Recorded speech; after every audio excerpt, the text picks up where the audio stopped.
Bonjour à tous. Aujourd'hui, je vais vous montrer quelques fonctions qui concernent la manipulation des dates en SQL Server. Donc, pour commencer, on va voir ensemble la fonction qui va nous permettre d'afficher la date du système ou bien de l'ordinateur. Cette fonction, c'est la fonction getDate.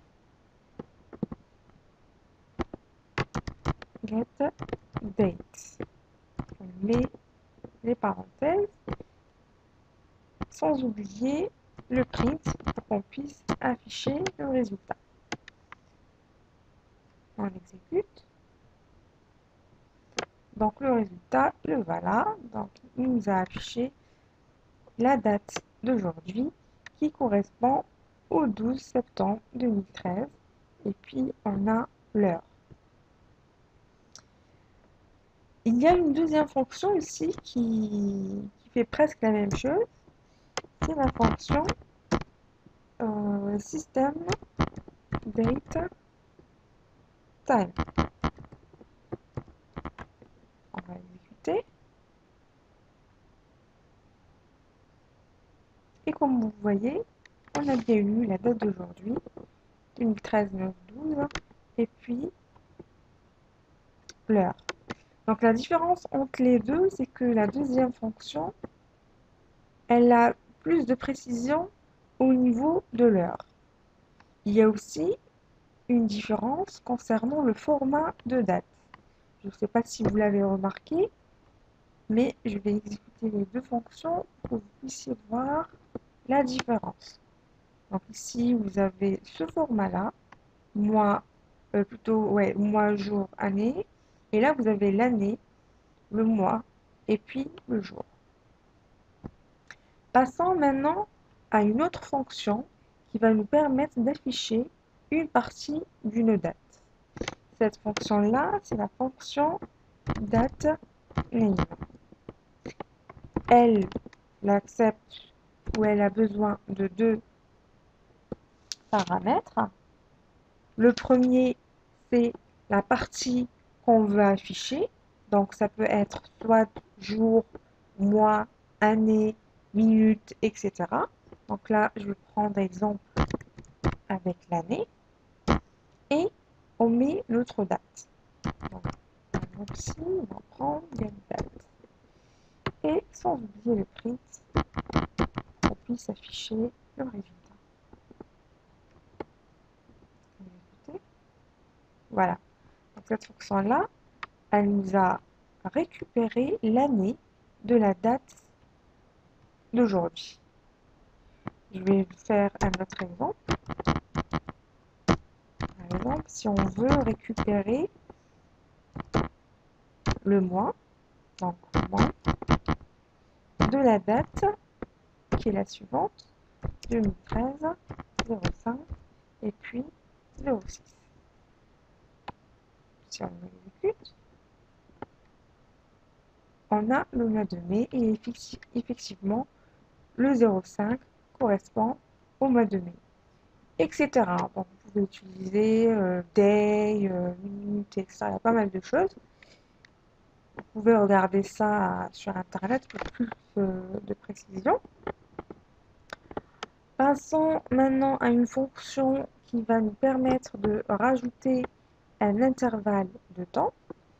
Cette fonction-là, c'est la fonction dateAdd. Alors, elle a besoin de trois paramètres. Le premier paramètre correspond à la partie de la date qu'on veut rajouter. Donc, on veut rajouter quoi? On peut rajouter des jours, on peut rajouter des années, on peut rajouter des mois, etc. Donc, ici, on précise ce qu'on veut rajouter. Ensuite, on met le nombre. Par exemple, ici, on veut rajouter 15 jours. Et enfin, la date. Donc, ici, je vais prendre date. Voilà. Sans oublier le print. En fait, on peut utiliser le print ou bien le select pour afficher le résultat. Alors, donc là, on dit quoi? On dit on veut rajouter 15 jours à cette date-là, qui est la date actuelle, la date d'aujourd'hui. On sélectionne, On exécute. Et voilà. Donc, on a rajouté 15 jours. Donc, 15 plus 12, ça fait bien 27.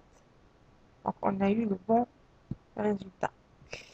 Euh, on va faire un autre exemple. Par exemple, date, add, l'année, par exemple. Donc, on met year. On va rajouter 3 ans à cette date-là qui est 2011 05 31. On exécute. Et voilà, donc, on a rajouté 3 ans à 2011. Donc, on a bien mis 2014. Il y a une autre fonction aussi qui est très utilisée aussi. C'est la fonction qui nous permet d'obtenir la différence entre deux dates. On va dire l'écart qui est entre deux dates. Cette fonction, c'est la fonction date diff, pour dire la différence. On met entre parenthèses, on précise euh, l'intervalle de temps, que ça soit des jours, par rapport aux années, par rapport aux mois. Par exemple, si on veut utiliser les jours, et on met deux dates, les dates qu'on veut comparer. Exemple ici, on va faire du 11, 05, 03. Pour la deuxième date, on met 2013, 06, 07. Donc là, on veut calculer la différence entre ces deux années par rapport au jour. On sélectionne, on exécute. Donc, entre ces deux dates-là, il y a 766 jours. Pareil, on peut utiliser la même chose pour afficher la différence par rapport aux années. Juste pour vous montrer qu'il y a pas mal de possibilités. Donc ici, la différence entre ces deux années-là, par rapport aux années, il y a 2 ans. Voilà. Enfin, je vais vous montrer deux fonctions qui sont vraiment utiles. Donc, c'est la fonction cast et la fonction convert. Donc, ces deux fonctions-là, leur but est de convertir une date qui a un type précis à une autre qui a un type précis plutôt de... Excusez-moi, je commence à fatiguer. Donc, ces deux fonctions-là nous permettent tout simplement de convertir une date d'un type à un autre, comme c'est bien écrit ici. On ne va pas chipoter. Donc, je vais vous faire un petit exemple. Imaginons qu'on veut sélectionner une phrase, donc chaîne de caractères entre cotes. Donc, par exemple ici, le prix de la voiture est 2. On veut concaténer ça avec un nombre. Donc, pour concaténer avec SQL Server, on utilise le plus. On met le prix qui est un entier, donc 14 000 euros. On rajoute un plus. On rajoute l'euro. Si on exécute ce code-là, eh ben, on aura tout simplement une erreur. Voilà. Donc là, SQL Server n'aime pas du tout parce qu'il n'arrive pas à convertir plutôt. Là, il a un entier. Là, il a une chaîne de caractères. Là, il a une chaîne de caractères. Là, il ne peut pas concaténer. Il faut que l'ensemble soit une chaîne de caractères. Donc là, c'est bien précisé. Hein. Ils disent the conversion failed when converting the varchar value voilà, to data type int. Donc, il ne peut pas convertir ça en entier. Donc, la solution, c'est d'utiliser la fonction cast qui va nous permettre de convertir notre nombre, qui est un entier, en chaîne de caractères. Donc, as, varchar, et on précise la taille. Par exemple, ici, je vais mettre 20. Donc là, si on exécute, normalement, il n'y aura pas de souci. Voilà.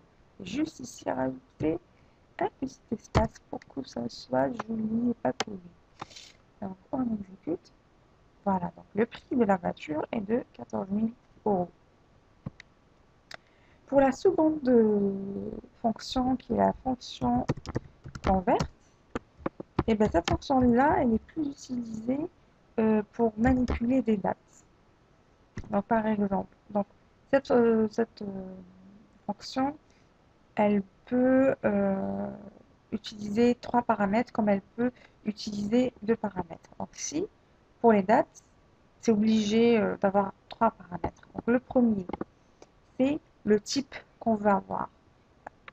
Donc là, par exemple, si je veux avoir le type varchar, donc ici on met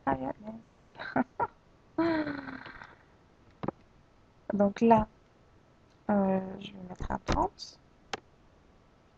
Donc, je veux avoir ce type-là. D'accord? Comme deuxième paramètre, on a besoin de la date qu'on veut convertir en chaîne de caractères. Donc, par exemple, get date, entre parenthèses.